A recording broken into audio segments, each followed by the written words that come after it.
Most gangsters swear a blood oath to never betray their friends, but Sammy Gravano had a different plan. It starts on a freezing night in Manhattan, specifically December 16, 1985, outside Sparks Steakhouse. Sammy sat in a dark Lincoln with John Gotti, watching the entrance like a hawk hunting for its prey. They were waiting for Paul Castellano, the boss of bosses, to walk into the most famous trap in history. At exactly 5:26 p.m., Castellano's black limousine pulled up to the curb on East 46th Street near 3rd. Four shooters in trench coats rushed the car before the boss could even button his winter overcoat. Sammy watched the sparks fly from the muzzles as the shooters pumped 6 bullets into the old man. This brutal execution was the moment that crowned John Gotti as the new king of New York City. Sammy the Bull was now the underboss, the second most powerful criminal in the entire United States. For the next 5 years, they ran the city with an iron fist, taxing every window and concrete block. But while Sammy stayed in the shadows handling the dirty work, Gotti fell in love with the cameras. The Don walked around Little Italy in $2,000 suits, smiling for the evening news crews.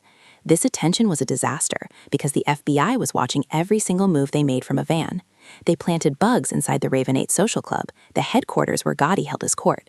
Sammy warned him about the bugs, begging him to stay quiet, but Gotti's ego was too big to listen. By November 1990, the feds had hundreds of hours of tapes recorded directly from the apartment. The raid finally came on December 11, 1990, when agents kicked down the doors of the Ravenite Club. They dragged Sammy and Gotti out in handcuffs, charging them with racketeering and multiple murders. Sitting in a cold federal detention cell, Sammy still planned to take the fall for his boss and friend. That loyalty shattered instantly when the FBI agents played a specific cassette tape for him to hear. On the recording, Gotti was laughing and blaming Sammy for all the murders they had planned together. The voice on the tape called Sammy a greedy mad dog who was out of control and needed to be put down. Sammy realized that the man he had killed 19 people for was planning to let him rot in prison. The code of omerta was already dead, killed by the arrogance of a boss who talked too much on tape. Sammy looked at the agents across the metal table and made the decision that shook the underworld. He agreed to flip and become the highest-ranking member of the 5 families to ever break his oath. The trial began in 1992, and the atmosphere in the courtroom was thicker than the air in a tomb. John Gotti wore his expensive Italian suit, smiling at the jury as if he had already won the case. But then the side door opened, and Sammy the Bull walked to the witness stand, surrounded by guards. He pointed a finger directly at Gotti and detailed every single hit, every bribe, and every crime. Sammy described the Castellano hit with the precision of a surgeon, leaving no room for any doubt. He admitted to 19 murders on the stand, shocking the jury with the brutality of his own life. Gotti's smile faded into a scowl as he realized his former right-hand man was burying him alive. The testimony was devastating, corroborating the secret tapes that the jury had just listened to. On April 2, 1992, the jury returned a verdict that ended the Gotti era once and for all: guilty. The Teflon Don was sentenced to life in prison without parole, where he would eventually die alone.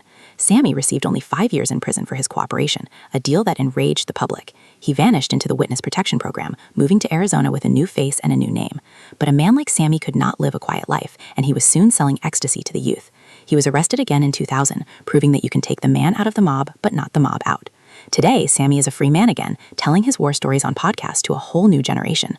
But the question remains, was he a rat who broke the code, or a survivor who outsmarted a traitor? History remembers Gotti as the last celebrity gangster, but it was Sammy who wrote the final chapter. The FBI destroyed the commission case using the very rules that the Mafia claimed to live by. Betrayal is the only constant in this life, and nobody learned that lesson harder than John Gotti. The Ravenite Social Club is now a trendy shoe store, erasing the blood that was spilled there. Sparks Steakhouse is still open, serving steaks on the same street where the boss took his last breath. We must remember that there is no honor among thieves, only survival of the smartest and ruthless. Sammy Gravano proved that a single tape recording is more dangerous than a loaded shotgun. If you want more elite breakdowns of true crime history, smash that subscribe button right now.